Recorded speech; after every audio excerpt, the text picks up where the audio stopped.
Okay mga kababayan, no? So nandito na naman tayo para magbigay ng komentaryo na tungkol to sa mainit na balita sa ngayon. Hindi lang naman sa West Philippines ang ating binibigyan ng komentaryo at mga reaction. Kundi ito yung mainit na balita sa ngayon sa loob ng ating bansa. Yung tungkol kay paring Digong.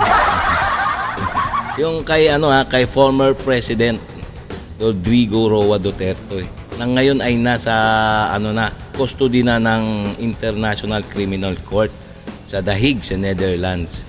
So maraming kumu-question sa legality ng pagkakaaresto kay former President Rodrigo Duterte.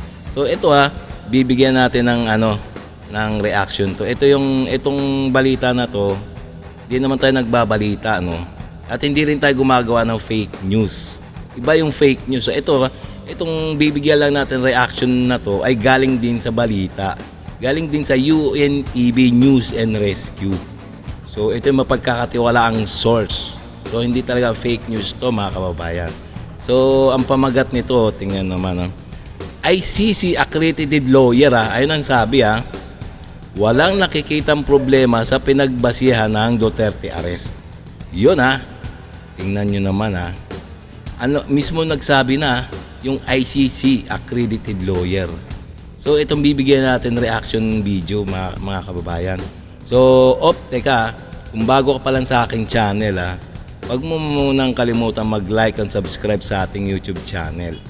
Okay, sa ganun ma-update pa kayo sa mga video na aking i-upload. At saka isa pa, itong balita na ito ay galing kay UNTV News and Rescue. So please paki-subscribe din sa kanya. Okay na, umpisa na natin na magkaalaman na. Walang nakikitang problema ang isang International Criminal Court accredited lawyer sa naging basehan sa pag-aresto kay dating Pangulong Rodrigo Duterte. Sa naging pagdinig sa Senado, lumabas na ang naging basehan umano sa pag-aresto sa dating Pangulo ay diffusion request at hindi Interpol Red Notice. Ayon kay Attorney Joel Butuyan, wala namang issue dahil coordinating organization lang naman ang Interpol at valid naman ang inilabas na arrest warrant mula sa International Court. Yan tingnan nyo naman mga kababayan Sabi ng ICC accredited lawyer na walang illegal dun sa ginawang pag-aresto ko kay dating Presidente Rodrigo Roa Duterte. Walang illegal doon. Ayun na yung nagsasabi accredited lawyer ng ICC. Tsaka isa pa, ang pinalabas ng arrest warrant ay ang diffusion na pinadaan sa Interpol. Yan, ginamit kay former President Rodrigo Roa Duterte. Diffusion. Yun na malinaw Yung Interpol actually is just an international coordinating organization. Hindi siya talagang yung may power to really have a warrant effected. Siya lang yung nagko-coordinate na para may bigay yung warrant of arrest na galing sa either isang country or isang international court and idadaan papunta dun sa may country na may custody ng suspect. So whether it's diffusion or red notice yan, it doesn't matter. Samantala, tignan nyo naman siya yon, yung mamang yun isa sa mga ICC accredited lawyer. So alam niya na ang ginawa pinadaan lang ng ICC at ng Interpol sa diffusion. Kumbaga bridge lang ang Interpol. Salamat naman ang Malacanang sa isinagawang pagdinig ng presidential sister na si Senator Amy Marcos dahil mas naging maliwanag ang issue sa pag-aresto sa dating Pangulo. Unang-una po, nagpapasalamat po tayo na nagkaroon po ng Senate hearing patungkol dito. Mas naliwanagan ang taong bayan kung ano ba ang nangyari. Napaliwanag po kung ano yung batas at kung ano lang yung ginawang batas. Kaya maraming salamat sa pagkakaroon po ng Senate hearing na ito.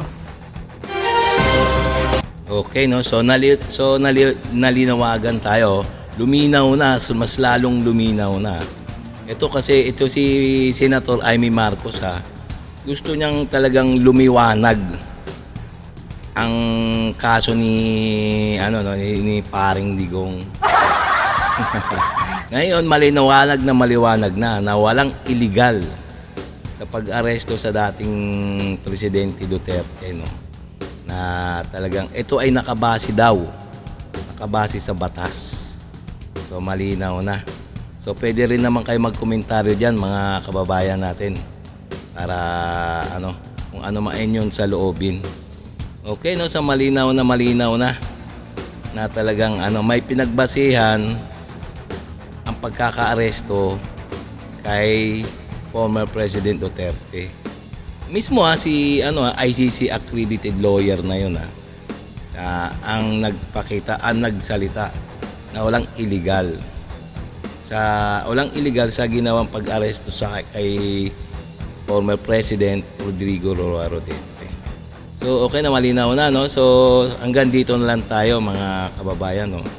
Ngayon, kung nagustuhan nyo itong mga reaction video, please huwag nyo naman kalimutan like and subscribe na lang sa ating YouTube channel, nang sa ganun ma-update pa kayo sa mga iba pang mga video na aking upload. Okay, so maraming salamat.